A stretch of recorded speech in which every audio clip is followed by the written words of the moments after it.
was chatting with someone on the TikToks about their creepy old house, and I'll do a TikTok over there about it.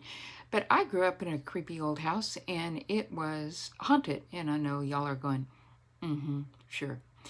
Ask Mom, right, Mom? See, it was. Even my dad, who was the most pragmatic man on the face of the earth, had, well, he wouldn't say out loud, but he would just say, we're not talking about this.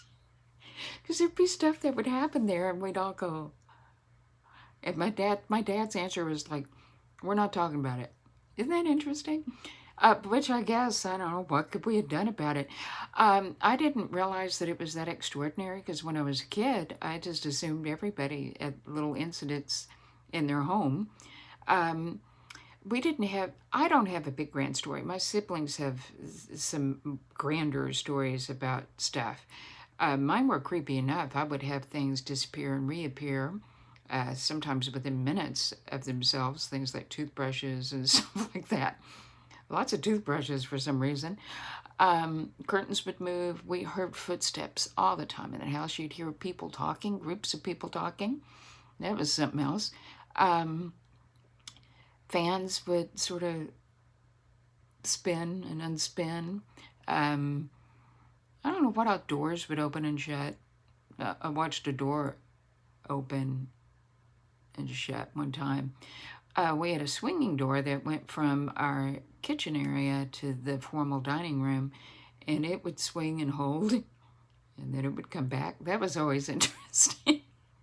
And we'd all just go, oh, yeah, the worst thing about it was something that's pretty benign, but um, when I was a kid, we had lots of people that lived in the home with us. So you didn't get the house to yourself too often, and you certainly didn't get the television to yourself too often. So when all that circumstance would align, you'd get all excited, right? So it'd be like, I get to watch my show, be in peace, I can eat. I can eat in the TV room. This is going to be so cool. So you'd get all of that lined up, and everybody leave the house, and then you'd race into this room, and then you would hear someone whisper your name in your ear. So, Devin. And it would make me so mad because it's like, I don't have time for this. I want to do this thing. I've been looking forward to this night, for 2 or 3 days or whatever. And the creepy thing would just not leave you alone. The temperature would drop in the room, get super cold, and keep whispering your name in your ear. So the house was a big old English Tudor.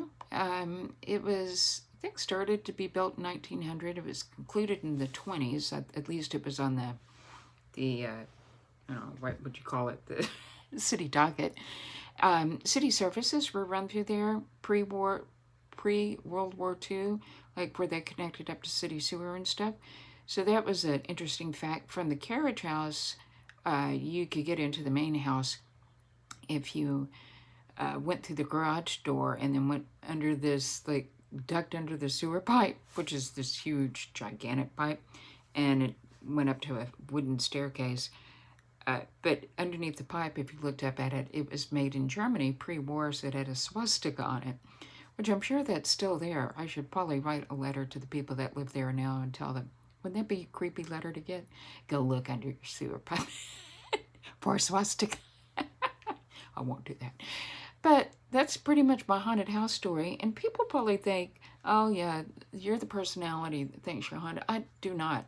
When I moved away from that house, I moved to New Orleans to something that should have been haunted. That house was old and somebody had been murdered in it for sure. Never got the creepy feelings that I did in the house where I grew up. The only other place I've ever experienced something like that was when I lived in Gulfport, Mississippi. And it was just a tract home in a suburb, and I would get those same creepy feelings, and sometimes hear my voice whispered there too.